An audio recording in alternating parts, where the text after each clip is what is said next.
Hey, this is Man-Made Mead. Today I have something really exciting. In front of me, you see a bunch of different flavors of just stuff. And I don't know if you can read some of them, but this is all from Amoretti. And the group at Amoretti have been so gracious to give me some stuff to try out. And honestly, I'm excited to try out some new things with their amazing products. And of course, I can't say thank you enough to them because this is opening a lot of doors for me. I highly suggest to go down and check out Amoretti. And you can even pull up the website while you're listening to this video to see some of the other flavors that they have.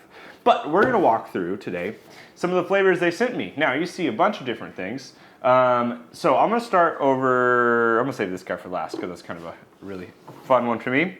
I was interested in making a different kind of cookie, kind of mead or maybe a beer or something. And so I have here an oatmeal cookie flavoring. Now these are a mix of the artisan flavorings and so then also the compounds. So the Amoretti has both. They have this artisan flavor, which is like similar flavors to, you know, a cookie or something like that. And then the compounds are also very similar in that way, and they have some more flavor option than compounds. So this is an oatmeal cookie. I think that'd be great for a beer. Also think it'd be interesting for like a bochet, and I'll be talking about that a lot today, a bochet and a lot of these flavors, just because bocets are great, but then adding specific flavors like these, I think it'd be great to see what happens. So I have two of these. I have two 8 ounces of just oatmeal cookie, and that'll be fun to mess around with. Next, moving on, this is a compound, and this is a pumpkin pie compound, so it's very orange, as you can see. This will be fun to use because I've tried to make a pumpkin pie mead previously to not a great avail. And so I'll be curious to see how this fares. This is graded for, and most everything that they have put out in the at least 8 ounce versions is graded for about 5 gallons. So I can make a lot of mead with that, or a lot of beer, or whatever. Next we have, this is another exciting one. I have a vanilla bean, and I'm excited about this because I often use vanilla bean, like the actual bean, in things. And so I think that it'll be cool to have this flavoring that will maybe go further than if I were to just buy a vanilla bean. And I can also use it to, of course, mix in things. So I have some ideas for bocets. I've got a current thing. I've got a thing called an OK Bochet, which is a chocolate and vanilla, or chocolate and vanilla bochet. And so that's where this will come in handy. Next, kind of off the wall one, I saw birthday cake and I was like, man, that'd be interesting to try. So this is a birthday cake flavoring, and frankly, I don't know how I'm gonna exactly use it yet. I think a bochet could be interesting. I also think just a traditional mead, that's a very niche flavor that could be pretty good. I definitely wanna try it. I got a couple doubles here, that's why I got some behind. So this is a marshmallow artisan flavor, and this is an artisan flavor, this is a compound. So some of these are just the artisan style flavors if you're looking at the website. And you get, there's what's it called? A honey that is called meadow foam, and that meadow foam honey puts off a marshmallow-like flavor. I think it'd be interesting to go for a marshmallow-like flavor in a bochet, or in even some other combination of like a beer or something. But marshmallow would be just kind of interesting to try. So I have a lot to play with right there. By the way, if you're interested in giving me some ideas for some of these, if you're like, hey, I got an idea, that would be really cool to try. Leave it down below. I want to hear about what you have to think. And I want to hear some great ideas because I have, of course, my own, but in the long run, it's nice to hear what you guys have to say because you guys could very well give me some great ideas that would just change my world. This is another birthday cake. Then I have French toast. Another one, bochet. French toast kind of bochet, that would be really, I think it could be really good. And I need to make another bochet. I just used up all of my last one. And of course beer, all those things. I don't think I don't know in a traditional mead if it would work too well, but who knows, maybe it would.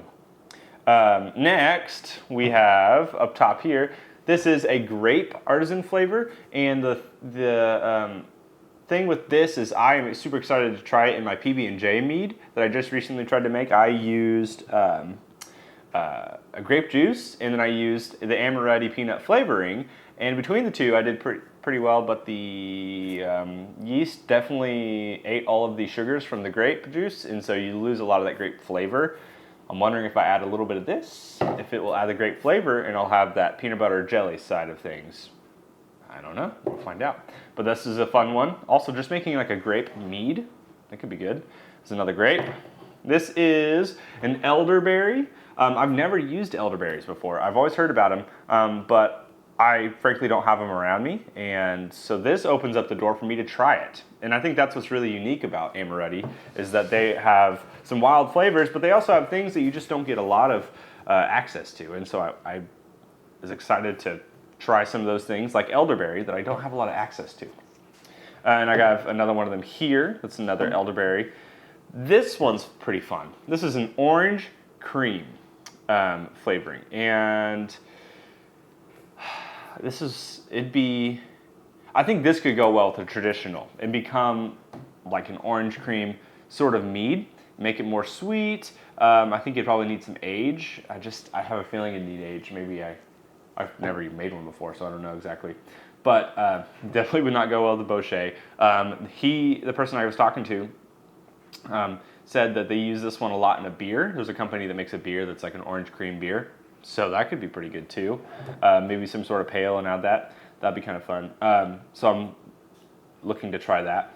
The last one I have here, second to last one, I got one more, is Speculous Cookie. Now this Speculous Cookie is something I haven't had a lot of, but I definitely was like, you know what, this could be great. I think between those two cookie flavors, I could try to make some really interesting stuff. That'd be a lot of fun. And I think that one, again, would be great with the Bochet. I keep saying Bochet a lot, but I just have a feeling.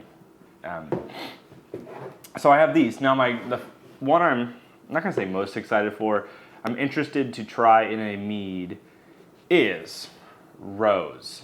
Now, this is a rose compound. So it smells like rose, and it's definitely, and hopefully going to taste like rose. I've heard of people making rose meads, and you put roses in the meads and it adds that flavor. I'm excited to try to do something like that. I recently purchased some alfalfa blossom honey, and I think it'd be really cool to try and make a mead with the alfalfa blossom honey, and then add some of this rose flavor on top and have a rose kind of mead.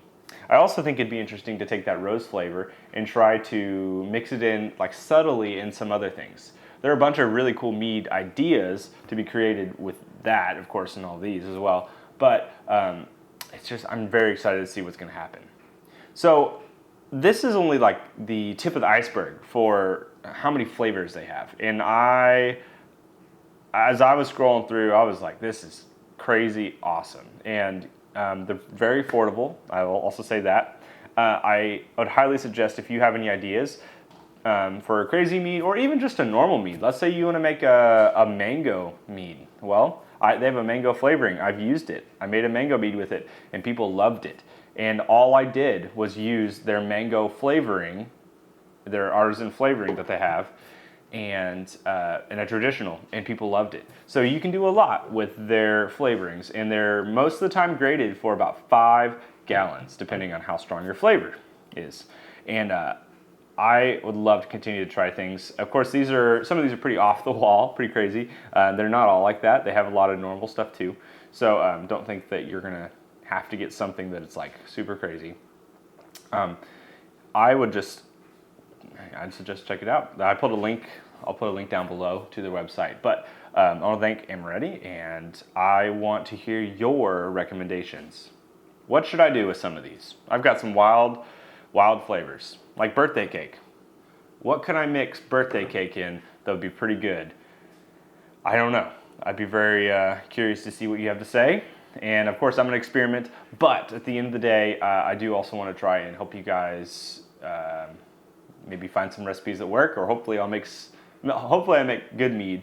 And then the worst case scenario is I make a bad mead and help you guys learn. Like, oh man, that's the worst case. I'm here to help you guys. I'm here to hopefully make mistakes so you don't have to. And I'm just excited to continue to make some more content for you. So with that, go check out their website. Amazing stuff. And I've already used a bunch of, I have stuff in the other room that's Amoretti flavored right now, and it's all very, very good. In fact, I didn't do this drink on video.